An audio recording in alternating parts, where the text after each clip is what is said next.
Good evening friends. तो आज हम लोग क्लास 10th का जो मेंसुरेशन चैप्टर है उसका प्रीवियस ईयर्स के क्वेश्चंस को देखेंगे। प्रीवियस क्लास में हम लोगों ने जितने भी मेंसुरेशन का कॉन्सेप्ट था और जितना भी फॉर्मूला था, सारा फॉर्मूला हमने सिर्फ 2 फॉर्मूला पे डिराइव किया है। सारा फॉर्मूला याद करने की कोई जरूरत नहीं है मेंसुरेशन में। तो आज हम लोग प्रीवियस ईयर्स के क्वेश्चन देखेंगे। कुछ इंपॉर्टेंट फॉर्मूला बच गया था प्रीवियस क्लास में, यानी जैसे कि वॉल्यूम ऑफ स्फीयर। तो वॉल्यूम ऑफ स्फीयर होता है 4/3 पाई आर क्यूब।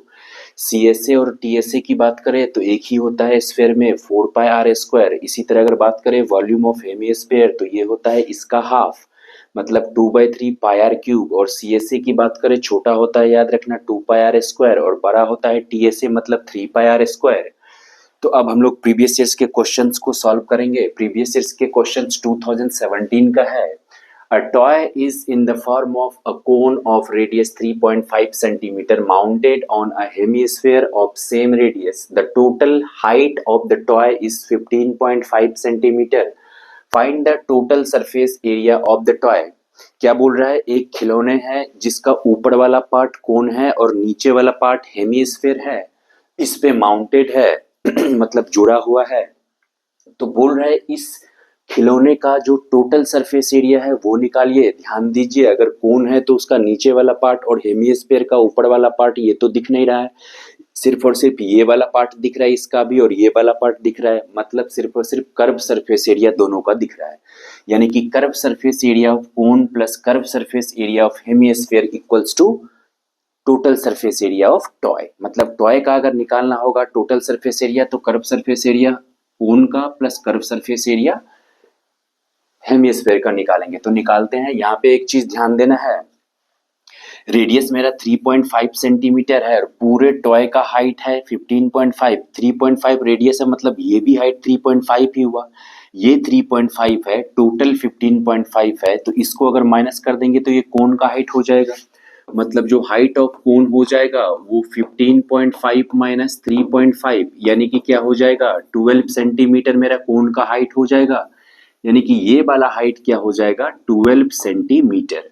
अब ये जो L होता है, याद रखना है, कोन में हम लोग लेटेंट हाइट लेते हैं L। तो L कैसे निकालेंगे, L हाइपोटेनियस है, ये मेरा हो जाएगा बेस और ये हो जाएगा परपेंडिकुलर। तो हाइपोटेनियस ये L का वैल्यू कैसे निकालेंगे, तो L equals to hypotenuse equals to क्या होता है, बेस का स्क्वायर प्लस परपेंडिकुलर का स्क्वायर, यानी कि 3.5 का स्क्वायर प्लस परपेंडिकुलर कितना है, 12 का स्क्वायर। ठीक है, इसको अगर हम सॉल्व करेंगे 3.5 का स्क्वायर होता है 12.25 प्लस 12 का स्क्वायर होता है 144।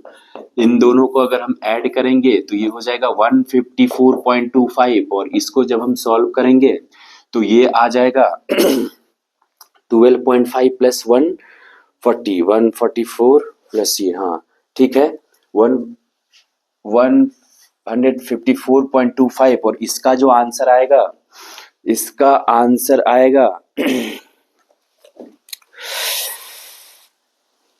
12.5। यस, इसका स्क्वायर रूट करेंगे तो इसका आंसर क्या आ जाएगा, 12.5 सेंटीमीटर। 12.5 सेंटीमीटर मेरा लेटेंट हाइट हो गया। अब ध्यान दीजिए, अगर हम निकालेंगे total surface area of total surface area of toy, ये हो जाएगा curve surface area of cone, मतलब pi r l plus radius तो सेम ही है।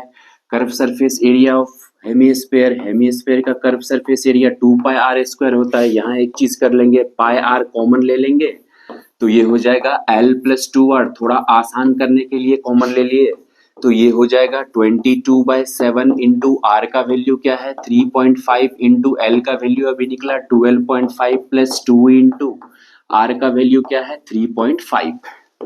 तो इसको सॉल्व करेंगे 22/7 इंटू 3.5 इंटू इसको करेंगे तो 12.5 प्लस 2 इंटू 3.5, 3.5 इंटू 2 क्या हो जाएगा 7।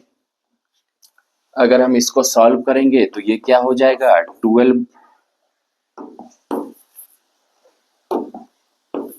22/7 इंटू 3.5 इंटू क्या हो जाएगा, ये ऐड करेंगे तो 19.5, और इसको जब हम सॉल्व करेंगे तो ये आएगा 214.5 सेंटीमीटर स्क्वायर, क्योंकि ये क्या है, कर्व सरफेस एरिया है और कर्व सरफेस एरिया या कोई भी एरिया के लिए सेंटीमीटर स्क्वायर यूनिट लगाते हैं। तो ये इस क्वेश्चन का आंसर हो गया। इसी तरह हम लोग